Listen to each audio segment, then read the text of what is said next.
আজকে একটা নতুন টপিক নিয়ে চলে এসেছি। তার আগে বন্ধুদেরকে বলবো আমার পাশে থাকা বেল আইকনটি একটু প্রেস করে দিতে, আর সেই সঙ্গে বলবো আমার চ্যানেলটাকে একটু সাবস্ক্রাইব করে দিতে। তো বন্ধুরা, আজকে যেটা বলবো সেটা হচ্ছে একটা মেয়ের বিয়ে দিয়েছে বাবা মা। তা প্রত্যেক বাবা মায় মেয়ে বড় হয়ে গেলে বিয়ে দিয়ে দেয়, সেই বাবা মা তাকে বিয়ে দিয়ে দিয়েছে, সে শ্বশুরবাড়ি চলে গেছে। এবার শ্বশুরবাড়িতে কয়েকটা দিন থাকার পরেই তার শ্বশুরবাড়িটা যেন কীরকম একটা লাগছে। মা সে তো বাড়িতে এক মেয়ে ছিল, বাড়িতে তার সমস্ত কাজকর্ম লোকে করে দিত, তার মা করে দিত, কিন্তু এখানে শ্বশুরবাড়িতে আসার পরে তো কেউ করে দিচ্ছে না। তখন তার ঠিক ভালো লাগছে না। সে তার মাকে ফোন করে বললো, মা আমার না নিজের জামা কাপড় নিজে মেলতে হচ্ছে, নিজের বিছনাটা নিজে তুলতে হচ্ছে, আমার একদম ভালো লাগছে না, তুমি কিছু একটা ব্যবস্থা করো। তো মা বললো, কী ব্যবস্থা করবো, নিজের কাজ তো নিজেকেই করে নিতে হয়। এতদিন তুমি আমার কাছে ছিলে, তোমার বাপের বাড়িতে ছিলে, তাই আমি তোমারটা করে দিয়েছি, লোকজন করে দিয়েছে, ওদের বাড়িতে লোকজন নেই, তোমাকে নিজেই করে নিতে হবে।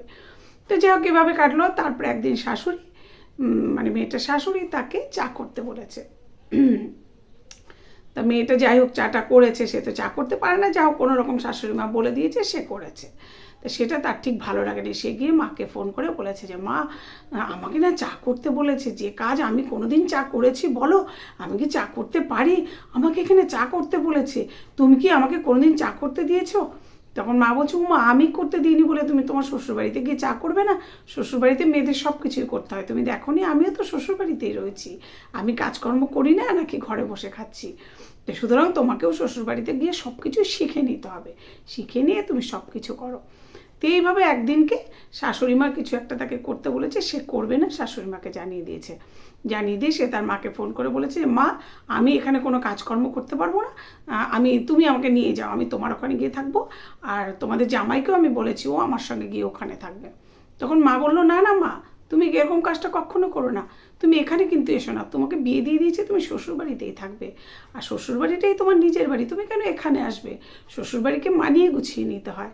শ্বশুরবাড়ি একটা ফ্যামিলি, তুমি আর একটা ফ্যামিলি থেকে গেছো, দুটো ফ্যামিলির মানুষের মধ্যে মনোমালিন্য হতেই পারে, কিন্তু তোমাকে ওখানেই থাকতে হবে। তাদেরকে তুমি মানিয়ে নাও, তারা তোমাকে মানাবে না, তুমি তাদেরকে মানিয়ে নিয়ে সেখানে থাকো, তারা যা বলে সেইভাবেই শোনো।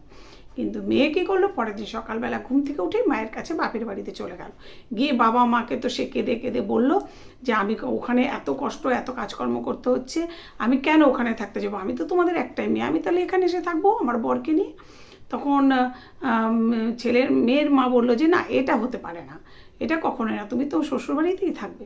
তখন মেয়ে বললো, আমি তো তোমাদের একটাই মেয়ে, আমি কি তোমাদের ছেড়ে থাকতে পারি, আমি তোমাদের কাছে থাকবো। তা মেয়ের মা বললো, তুমি যেমন আমাদের একটাই মেয়ে, আমাদের ছাড়া থাকতে পারো না, তেমন তোমার বড় তো তাদের একটাই ছেলে, সে কী করে তোমার তার বাবা মা ছাড়া আমাদের কাছে এসে থাকবে? সেটাও তো সম্ভব না। তা রীতি তো এটাই, মেয়ে গিয়ে শ্বশুরবাড়িতে থাকবে, ছেলে এসে শ্বশুরবাড়িতে থাকবে না। তোমাকে ওই নিয়মটাই মেনে চলতে হবে মা।